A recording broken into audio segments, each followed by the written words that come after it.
Hi welcome to my channel. ಇವತ್ತು ಮತ್ತೊಂದು ಹೊಸ ರೆಸಿಪಿ, ಸೈಡ್ ಡಿಶ್ ರೆಸಿಪಿ ತೊಗೊಂಬಂದಿನಿ. ಅದು ಎರಡು ಚಪಾತಿ ರೊಟ್ಟಿಗೆ, ಅಕ್ಕಿ ರೊಟ್ಟಿಗೆ, ರಾಗಿ ರೊಟ್ಟಿಗೆ ಒಳ್ಳೆ ಕಾಂಬಿನೇಷನು. ತುಂಬ ಚೆನ್ನಾಗಿರುತ್ತೆ. ಎರಡು ಪಲ್ಯದ ರೆಸಿಪಿ. ಈವನ್ ಟ್ರಾವೆಲ್ಗೂ ನೀವು ತೊಗೊಂಡು ಹೋಗ್ಬೋದು, ಹಾಳಾಗಲ್ಲ, ಆಮೇಲೆ ಸೋರಲ್ಲ. ತುಂಬ ಚೆನ್ನಾಗಿರುತ್ತೆ.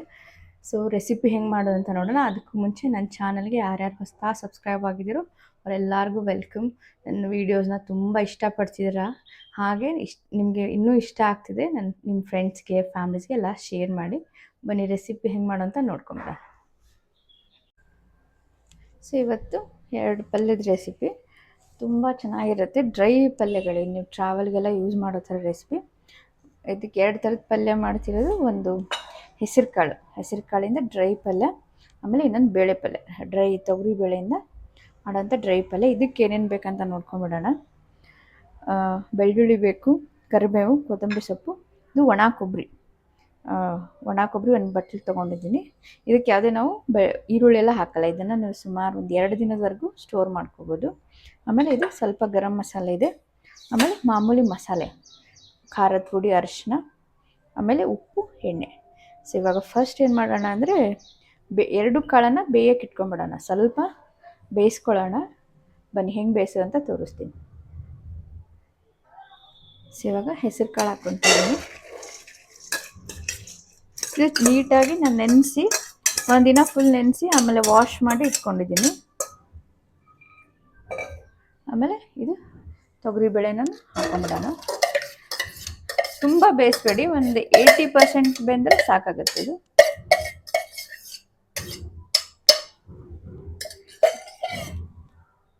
ಸೊ ಇವಾಗ ನೀರು ಹಾಕಿ, ತುಂಬ ನೀರೇನು ಹಾಕೋದು ಬೇಡ, ಸ್ವಲ್ಪ ನೀರು ಹಾಕಿ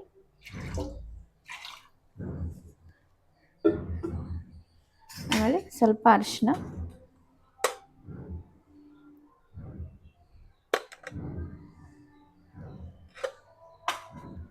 ಆಮೇಲೆ ಎಣ್ಣೆ ಹಾಕಿ ಬೇಯಿಸ್ಕೊಂಬಿಡು. ಇದು ಡ್ರೈ ಆಗಿರೋದ್ರಿಂದ ನಿಮಗೆ ಹಾಳಾಗಲ್ಲ ಇದು ಪಲ್ಯ. ಸುಮಾರು ಒಂದು 2 ದಿನದವರೆಗೂ ಹಾಗೇ ಇರುತ್ತೆ. ಸೊ ಇದು ಚೆನ್ನಾಗಿ ಬೇಯಿಸ್ಕೊಂಬಿಡೋಣ. ಇದು ಬೇಯಲಿ, ನಿಮ್ಗೆ ತೋರಿಸ್ತೀನಿ. ಬೆಂದ ಮೇಲೆ ಎಷ್ಟು ಬೇಯಿಸ್ಬೇಕಂತ ತೋರಿಸ್ತೀನಿ. ಸೊ ಇವಾಗ ಎರಡು ಬೇಯೋ ಅಷ್ಟೊತ್ತಿಗೆ ನಾವು ಮಿಕ್ಸಿನಲ್ಲಿ ಒಂದು ಪೌಡ್ರ್ ಮಾಡ್ಕೊಂಬಿಡೋಣ. ಅದಕ್ಕೆ ಏನು ಬೇಕು ಅಂತ ನೋಡ್ಕೊಳ್ಳೋಣ. ಸೊ ಇವಾಗ ಮಿಕ್ಸಿಗೆ ನಾವು ಆಗಲೇ ಇಟ್ಕೊಂಡಿದ್ವಲ್ಲ ಒಣ ಕೊಬ್ಬರಿ, ಆಮೇಲೆ ಬೆಳ್ಳುಳ್ಳಿ, ಆಮೇಲೆ ಸ್ವಲ್ಪ ಕರಿಬೇವು, ಸ್ವಲ್ಪ ಒಗ್ಗರಣೆಗೆ ಇಟ್ಕೊಳ್ಳಿ. ಸ್ವಲ್ಪ ಇದಕ್ಕೆ ಪುಡಿ ಮಾಡೋಕ್ಕೆ, ಆಮೇಲೆ ಸ್ವಲ್ಪ ಕೊತ್ತಂಬರಿ ಸೊಪ್ಪು ಹಾಕಿ. ಇದಕ್ಕೇನು ನೀವು ಇದನ್ನು ಹಾಕೋದು ಬೇಡ, ನೀರೆಲ್ಲ ಹಾಕೋದು ಬೇಡ, ಹಾಗೆ ಪೌಡ್ರ್ ಮಾಡಿ. ಇದಕ್ಕೆ ಒಂದು 1/2 ಸ್ಪೂನಷ್ಟು ನನ್ನ ಜೀರಾ ಪೌಡ್ರ್ ಹಾಕ್ಕೊತಾ ಇದ್ದೀನಿ. ಸೊ ಇದನ್ನು ತರಿಯಾಗಿ ಪುಡಿ ಮಾಡ್ಕೊಂಬಿಡೋಣ. ಸೊ ನೋಡ್ಬೋದು, ನಾನು ಈ ಥರ ಪುಡಿ ಮಾಡ್ಕೊಂಬಂದಿದ್ದೀನಿ. ನೋಡಿ, ಈ ಥರ ಪುಡಿ ಆಗಿದೆ. ಈ ಥರ ಆದರೆ ಸಾಕು, ತುಂಬ ನೈಸಾಗಿ ನೀರೆಲ್ಲ ಹಾಕೋದು ಬೇಡ, ಹೀಗೆ ಡ್ರೈನೇ ಪುಡಿ ಮಾಡ್ಕೊಂಬಿಡಿ. ಸೊ ಇವಾಗ ಒಗ್ಗರಣೆ ಮಾಡ್ಕೊಂಡು ತೋರಿಸ್ತೀನಿ, ಹೆಂಗೆ ಒಗ್ಗರಣೆ ಮಾಡೋಂತ ನೋಡೋಣ. ಸೊ ನೋಡ್ಬೋದು, ಬೇಯ್ತಾ ಇದೆ. ಇನ್ನೂ ಬೇಯಲಿ ಚೆನ್ನಾಗಿ, ಇನ್ನೂ ನೋಡ್ಬೋದು ಗಟ್ಟಿ ಇದೆ. ಸೊ ನೋಡ್ಬೋದು, ಇನ್ನೂ ಗಟ್ಟಿ ಇದೆ, ಇದು ಇನ್ನೂ ಗಟ್ಟಿ ಇದೆ ನೋಡ್ಬೋದು. ಸೊ ಇನ್ನೊಂದು 2 ರಿಂದ 3 ನಿಮಿಷ ಬೇಯಲಿ. ಸೊ ನೋಡ್ಬೋದು, ಹೆಸರು ಕಾಳು ಬೆಂದಿದೆ. ಸೊ ಇವಾಗ ಬೇಳೆ ಬೇಯ್ತಾ ಇದೆ, ಇನ್ನೊಂದು ಸ್ವಲ್ಪ ಬೇಯಲಿ. ಅಷ್ಟರೊಳಗೆ ನಾವು ಹೆಸರು ಕಾಳು ಒಗ್ಗರಣೆ ಹಾಕ್ಕೊಂಬಿಡೋಣ ಇವಾಗ. ಸೊ ಇವಾಗ ಇದಕ್ಕೆ ಎಣ್ಣೆ ಹಾಕ್ಕೊಳ್ಳೋಣ. ಇದಕ್ಕೆ ಸ್ವಲ್ಪ ಎಣ್ಣೆ ಜಾಸ್ತಿ ಬೇಕಾಗುತ್ತೆ, ಯಾಕೆಂದರೆ ಸ್ವಲ್ಪ ನೀವು ಎಣ್ಣೆ ಜಾಸ್ತಿ ಹಾಕೋದ್ರಿಂದ, ಇದಕ್ಕೆ ಯಾವುದೇ ನಾವು ನೀರು ಹುಳಿ ಎಲ್ಲ ಹಾಕದೇ ಇರೋದ್ರಿಂದ ಸ್ವಲ್ಪ ಎಣ್ಣೆ ಜಾಸ್ತಿ ಹಾಕ್ಕೊಳ್ಳಿ. ಇದಕ್ಕೆ ಸ್ವಲ್ಪ ಸಾಸಿವೆ, ಕರಿಬೇವು, ಇದು ಚೆನ್ನಾಗಿ ಎಣ್ಣೆ ಕಾಯಲಿ. ಸೊ ನೋಡ್ಬೋದು, ಎಣ್ಣೆ ಕಾದಿದೆ. ಇವಾಗ ಹಿಂಗೆ ಹಾಕ್ಕೊಳ್ಳೋಣ ಇದಕ್ಕೆ. ಸೊ ಇದಕ್ಕೆ ನಾವು ಆಗಲೇ ಪುಡಿ ಮಾಡಿಟ್ಟಿದ್ವಲ್ಲ ಒಣ ಕೊಬ್ಬರಿ, ಬೆಳ್ಳುಳ್ಳಿ, ಆಮೇಲೆ ಕರಿಬೇವು ಹಾಕಿ ಅದನ್ನು 2 ಸ್ಪೂನ್ ಹಾಕ್ಕೊಳ್ಳೋಣ. 2 ಸ್ಪೂನ್ ಹಾಕ್ಕೊಂಡು ಇದನ್ನು ಚೆನ್ನಾಗಿ ಬಾಡಿಸ್ಕೊಳ್ಳೋಣ. ಸ್ವಲ್ಪ ಚೆನ್ನಾಗಿ ಎಣ್ಣೆಯಲ್ಲಿ ಬಾಡಿಸ್ಕೊಳ್ಳಿ. ಇದಕ್ಕೇ ಇವಾಗ ನಾನು ಸ್ವಲ್ಪ ಅರಿಶಿನ ಹಾಕ್ಕೊತೀನಿ. ಆಮೇಲೆ ಖಾರದ ಪುಡಿ 1 ಸ್ಪೂನ್ ಫುಲ್ ಖಾರದ ಪುಡಿ ಹಾಕಿದ್ದೀನಿ. ಆಮೇಲೆ ಉಪ್ಪು ಹಾಕ್ಕೊಳ್ಳೋಣ. ನೋಡ್ಕೊಂಡು ಉಪ್ಪು ಹಾಕ್ಕೊಡ್ರಿ. ಉಪ್ಪು ಹಾಕಿ ಮಿಕ್ಸ್ ಮಾಡ್ಕೊಳ್ಳೋಣ. ಇದಕ್ಕೆ ಸ್ವಲ್ಪ ಗರಂ ಮಸಾಲ, ನಾನು ಆಗಲೇ home made garam masala ತೋರಿಸ್ತಿಲ್ಲ, so ಅದನ್ನೇ ಒಂದು 1/2 ಸ್ಪೂನ್ ಹಾಕಿದ್ದೀನಿ. 1/2 ಸ್ಪೂನ್ ಆದರೆ ಸಾಕು, ತುಂಬ ಜಾಸ್ತಿ ಬೇಡ. ಸೊ ಇವಾಗ ಚೆನ್ನಾಗಿ ಎಣ್ಣೆಯಲ್ಲಿ ಒಂದು 2 ನಿಮಿಷ ಹುರ್ಕೊಡ್ರಿ. ಸೊ ಇವಾಗ ಹುರಿದಿದೆ. ನಾನಿವಾಗ ಆಗಲೇ ನಾವು ಬೇಯಿಸಿಟ್ಟಿರೋ ಹೆಸರು ಕಾಳು ಹಾಕ್ಕೊತಾ ಇದ್ದೀನಿ. ಸೊ ನೀರು ಹಾಕ್ಕೋಬೇಡ್ರಿ, ಬರೀ ಕಾಳು ಮಾತ್ರ ಹಾಕ್ಕೊಡ್ರಿ.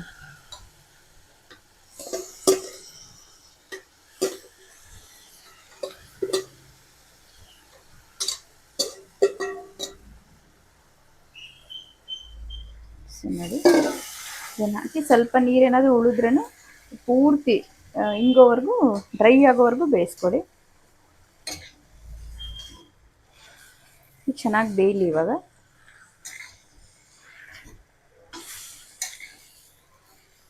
ನೀವು ಆರಾಮಾಗಿ ಟ್ರಾವೆಲ್ ತೊಗೊಂಡೋದ್ರೂ ಏನೂ ಸೋರಲ್ಲ, ಎಣ್ಣೆ ಥರ ಆಗಲ್ಲ, ತುಂಬ ಚೆನ್ನಾಗಿರುತ್ತೆ. ಸೊ ಇದನ್ನು ಹೀಗೆ ನೀವು ಡ್ರೈ ಮಾಡಿ ಈವ್ನಿಂಗ್ ಸ್ನ್ಯಾಕ್ಸ್ ಥರನೂ ತಿನ್ಬೋದು, ತುಂಬ ಚೆನ್ನಾಗಿರುತ್ತೆ. ನಾವು ಈ ಥರ ಉಸ್ಲಿ ಎಲ್ಲ ಮಾಡಿದಾಗ ಮಂಡಕ್ಕಿಗೆಲ್ಲ ಹಾಕ್ಕೊಂಡು ತಿಂತಾ ಇರ್ತೀವಿ ಸಂಜೆ. ಸೊ ಇದು 1-2 ನಿಮಿಷ ಮುಚ್ಚಿಬಿಟ್ಟು ಬೇಯಿಸೋಣ. 1-2 ನಿಮಿಷ ಕ್ಲೋಸ್ ಮಾಡಿ ಬೇಯಿಸೋಣ. 2 ನಿಮಿಷ ಬೇಯಲಿ.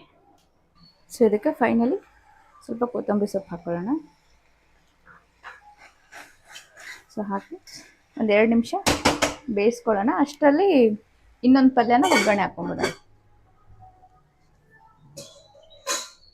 ಸೊ ಇವಾಗ ಬೇಳೆ ಪಲ್ಯ ಒಗ್ಗರಣೆ ಹಾಕ್ಕೊಳ್ಳೋಣ. ಅದಕ್ಕೆ ನಾನು ಬಾಳಿಗೆ ಕಾಯಕ್ಕೆ ಇಟ್ಟಿದ್ದೀನಿ. ಕಡಾಯಿ ಬಿಸಿಯಾಗಲಿ, ಅಷ್ಟೇ ಎಣ್ಣೆ ಹಾಕ್ಕೊಂಬಿಡೋಣ. ಸೊ ನಾನು ಹೇಳಿದಂಗೆ ಇದಕ್ಕೆ ಸ್ವಲ್ಪ ಎಣ್ಣೆ ಪ್ರಮಾಣ ಜಾಸ್ತಿ ಬೇಕಾಗತ್ತೆ. ಸೊ ನೀವು ಟ್ರಾವೆಲ್ಗೆಲ್ಲ ಒಯ್ಯೋದ್ರಿಂದ ಹಾಳಾಗಲ್ಲ. ಸೊ ಇವಾಗ ಸಾಸಿವೆ, ಸ್ವಲ್ಪ ಸಾಸಿವೆ ಸಿಡಿಲಿ. ಅಷ್ಟೊಳಗೆ ಕರಿಬೇವಿನ ಸೊಪ್ಪು,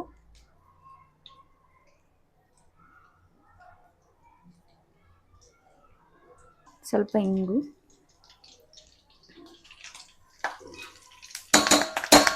ಸೊ ಇದು ಸಿಡಿತಾ ಇದೆ. ಇವಾಗ ಇದಕ್ಕೆ ನಾನು ಒಣ ಕೊಬ್ಬರಿ ಹಾಕ್ತಾ ಇದ್ದೀನಿ, ಪುಡಿ ಆಗಲೇ ಮಾಡಿಟ್ಟಿದ್ದಲ್ಲ ಅದನ್ನು. ನೀವು ನೋಡ್ಕೊಂಡು ಹಾಕ್ಕೊಳ್ಳಿ, ಬೇಳೆ ಎಷ್ಟಿದೆ ಅಂತ ನೋಡ್ಕೊಂಡು ಹಾಕ್ಕೊಡ್ರಿ. ನಾನು ಇದಕ್ಕೆ ಒಣ ಖಾರ ಯೂಸ್ ಮಾಡ್ತಾ ಇದ್ದೀನಿ. ನಿಮಗೆ ಬೇಕಿದ್ರೆ ನೀವು ಹಸಿ ಮೆಣಸಿನ್ಕಾಯಿನೂ ಯೂಸ್ ಮಾಡ್ಕೋಬೋದು. ಬಟ್ ನೀವು ಹಸಿ ಮೆಣಸಿನ್ಕಾಯಿ ಯೂಸ್ ಮಾಡಬೇಕಂದ್ರೆ ಮೆಣಸಿನ್ಕಾಯಿನ ಚೆನ್ನಾಗಿ ಹುರ್ಕೊಂಡು ಯೂಸ್ ಮಾಡಿಕೊಡ್ರಿ. ಇವಾಗ ಇದಕ್ಕೆ ಸ್ವಲ್ಪ ಗರಂ ಮಸಾಲೆ,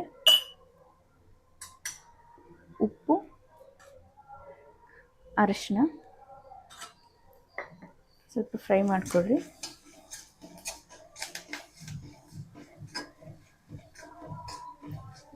ನೋಡ್ಬೋದು ನೀವು ಚೆನ್ನಾಗಿದ್ದು ಒಣ ಕೊಬ್ಬರಿ ಎಲ್ಲ ಫ್ರೈ ಆಗ್ತದೆ, ನೋಡ್ಬೋದು ನೀವು ಇಲ್ಲಿ ಎಣ್ಣೆಯಲ್ಲಿ. ಇವಾಗ ಇದಕ್ಕೆ ನಾವು ಬೇಯಿಸಿರೋ ಬೇಳೆ ಹಾಕೊಂಬಿಡೋಣ. ಒಲೆನ ಸಿಮ್ ಮಾಡಿ. ಸೊ ಇವಾಗ ಇದಕ್ಕೆ ನಾವು ಬೆಂದಿರೋ ಬೇಳೆ ಹಾಕೊಂಬಿಡೋಣ. ನೀರು ಹಾಕ್ಕೋಬೇಡ್ರಿ.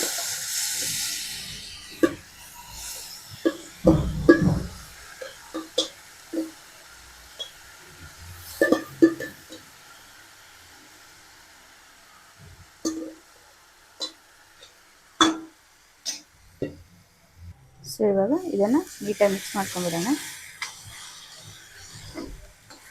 ಚೆನ್ನಾಗಿ ಮಿಕ್ಸ್ ಮಾಡಿಕೊಡ್ರಿ. ಸೊ ಎಲ್ಲ ಮಸಾಲೆ ಎಣ್ಣೆ ಎಲ್ಲ ಈ ಬೇಳೆಗೆ ಹತ್ಕೋಬೇಕು. ನೋಡ್ಬೋದು ಕಲರ್ ಎಷ್ಟು ಟೆಂಪ್ಟಿಂಗ್ ಆಗಿದೆ, ತಿನ್ನೋಕ್ಕೂ ಅಷ್ಟೇ ಚೆನ್ನಾಗಿರುತ್ತೆ. ಸೊ ಇವಾಗ ಇದಕ್ಕೆ ಕೊತ್ತಂಬರಿ ಸೊಪ್ಪು ಹಾಕೊಂಡ್ಬಿಡೋಣ.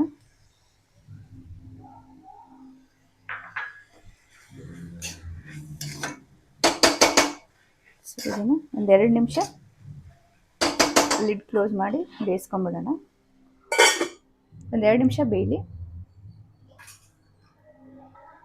ಸೊ ಇವಾಗ ಸ್ವಲ್ಪ ಬೆಂದಿದೆ, ಇಲ್ಲಿ ನೋಡ್ಬೋದು ಸ್ವಲ್ಪ ಬೆಂದಿದೆ. ಇವಾಗ ಇದಕ್ಕೆ ಖಾರ ಹಾಕ್ಕೊಳ್ಳೋಣ. ಸ್ವಲ್ಪ ಹಾಕ್ಕೊಳ್ಳಿ, ತುಂಬ ಬೇಡ. ನೀವು ಫಸ್ಟಿಗೆ ನೀವು ಖಾರ ಹಾಕಿಬಿಟ್ರೆ ಅದು ಕಲರ್ ರೆಡ್ ಆಗಿಬಿಡತ್ತೆ. ನೀವು ಫಸ್ಟ್ ಅರಿಶಿನ ಎಲ್ಲ ಹಾಕಿ ಬೇಯಿಸಿ 1-2 ನಿಮಿಷ ಬೇಯಿಸಿದ್ಮೇಲೆ ಆಮೇಲೆ ಕೆಂಪು ಖಾರ ಹಾಕಿದ್ರೆ ಅದು ಕಲರ್ ಹಾಗೆ ಉಳಿಯುತ್ತೆ, ತುಂಬ ಡಾರ್ಕ್ ರೆಡ್ ಎಲ್ಲ ಬರಲ್ಲ. ಇಲ್ಲಿ ನೋಡ್ಬೋದು ನೀವು ಕಲರ್ ಹಾಗೆ ಉಳಿದಿದೆ. ಸೊ ಇವಾಗ ಇದನ್ನು ಚೆನ್ನಾಗಿ ಸ್ವಲ್ಪ ಫ್ಲೇಮ್ ಜಾಸ್ತಿ ಮಾಡಿಕೊಂಡು ಬೇಯಿಸ್ಕೊಳ್ಳಿ.